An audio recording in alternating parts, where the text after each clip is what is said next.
공교육 전문가들과 함께하는 교육정보 격차 해소 프로젝트 입시의 정석 시간입니다.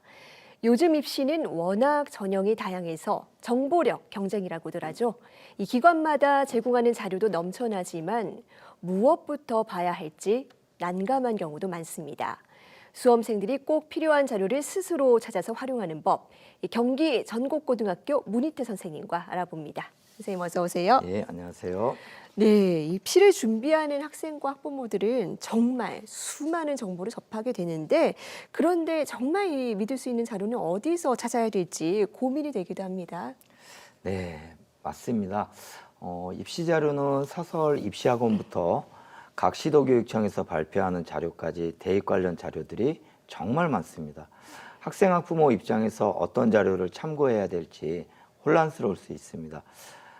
제가 생각하는 가장 정확하고 신뢰할 수 있는 자료는 실제 학생들을 선발하는 대학에서 발표하는 입시 자료라고 생각합니다. 이걸 먼저 학생 학부모님들께서 챙겨보시라고 권해드리고 싶습니다. 대학들은 전년도의 입시 결과 외에도 더 많은 입시 정보를 시기별로 자세하게 제공하고 있습니다.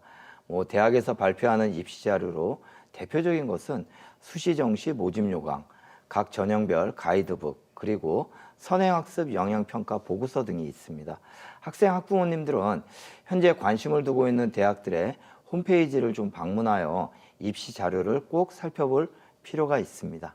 네, 지금 여러 가지 자료들을 언급해 주셨는데 선행학습 영향평가 결과 보고서는 조금은 생소한 개념입니다. 어떤 내용들이 담겨 있습니까? 네, 아무래도 학생 학부모님들은 좀 다소 생소한 용어인데 선행학습 영향평가 결과 보고서는 전년도 대입에서 각 대학이 고교교육과정의 범위와 수준 내에서 대학별고사, 즉 면접이나 논술 전형을 정상적으로 실시했는지를 자체 분석해 평가하여 공개하는 보고서입니다.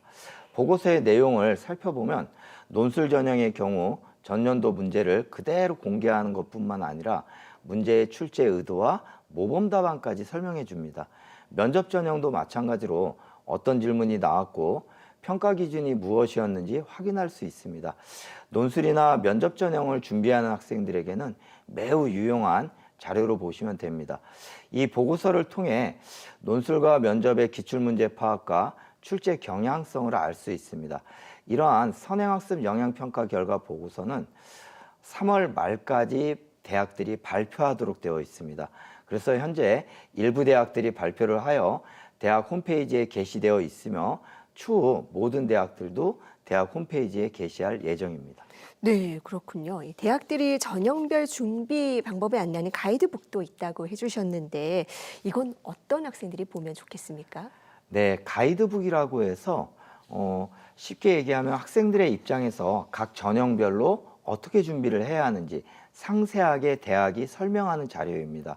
가이드북의 종류로는 학생부 종합전형 가이드북, 논술 가이드북, 그리고 일부 대학은 학과 및 전공 소개를 상세하게 담은 학과 가이드북을 발표하고 있습니다.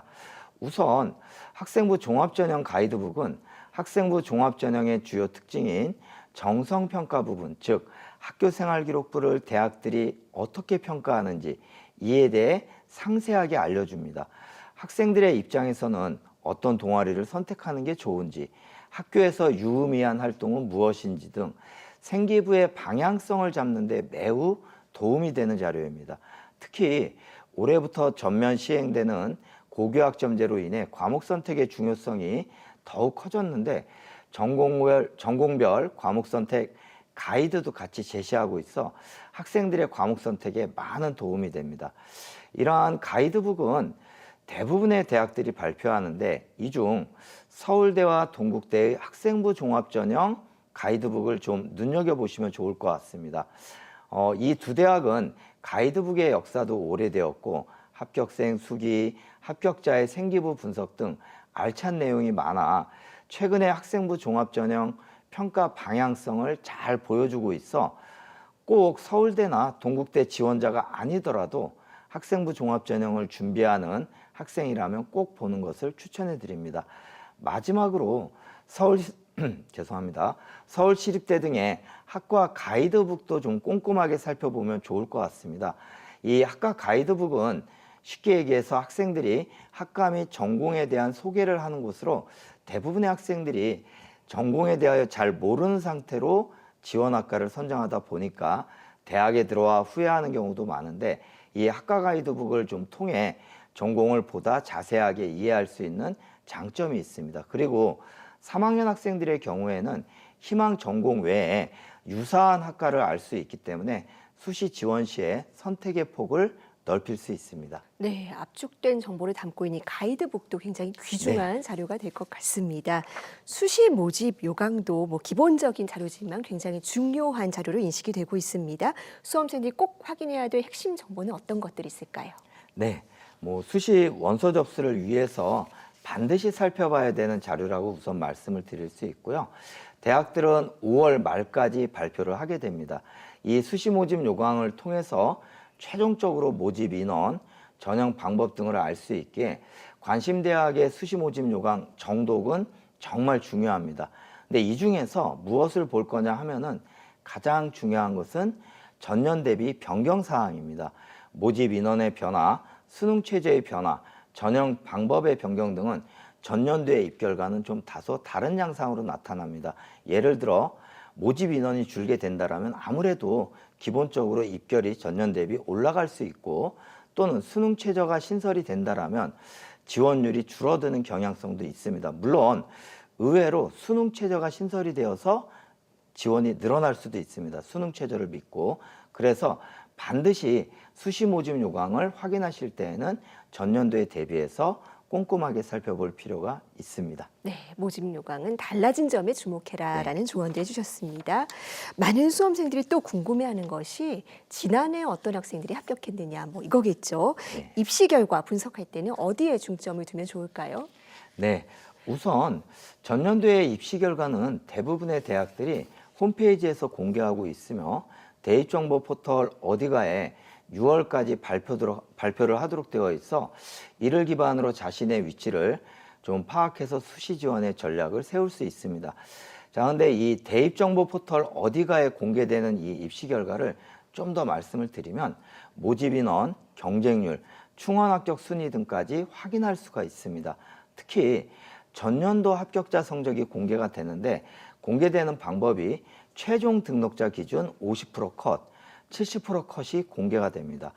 50% 컷은 모집 인원이 100명이라고 가정한다면 최종 등록자의 50등의 학생 성적입니다. 70%는 70등의 성적이 되겠죠. 다만 모집 인원 수가 3명 이하의 이러한 소인수 모집 인원의 경우에는 아쉽게도 입시 결과가 제공되지 않을 수도 있습니다. 자, 이러한 입시 결과를 분석할 때 가장 중요한 것은 앞에서도 말씀드린 대로 전년도와 올해 변경 사항을 확인하셔야 되고, 그리고 최종 등록자의 합격 성적인 것에 주목을 하셔야 됩니다. 즉 최초 합격자가 아니라 최종 등록자의 성적이기 때문에 안정적으로 좀 지원을 하고자 한다. 그러면 50% 컷을 기준으로 좀 삼으시면 좋을 것 같고, 충원 합격을 좀 고려한다라면은 70%의 컷이 좀 적당해 보입니다.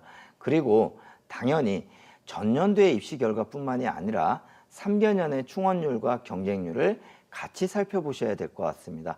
이렇게 입시 결과를 좀 활용해서 자신의 위치를 최대한 객관적으로 분석하고 지원 전략을 세우는 것이 입시 결과를 해석하는 것의 가장 중요한 포인트라고 생각을 합니다. 네. 입시는 무엇보다 정확한 정보가 핵심입니다. 이 출처가 불명확한 자료와 컨설팅도 넘쳐나는데 무엇보다 대학이 공식 발표하는 자료를 바탕으로 치밀한 전략을 세울 필요가 있어 보입니다. 선생님, 오늘 말씀 잘 들었습니다. 네, 고맙습니다.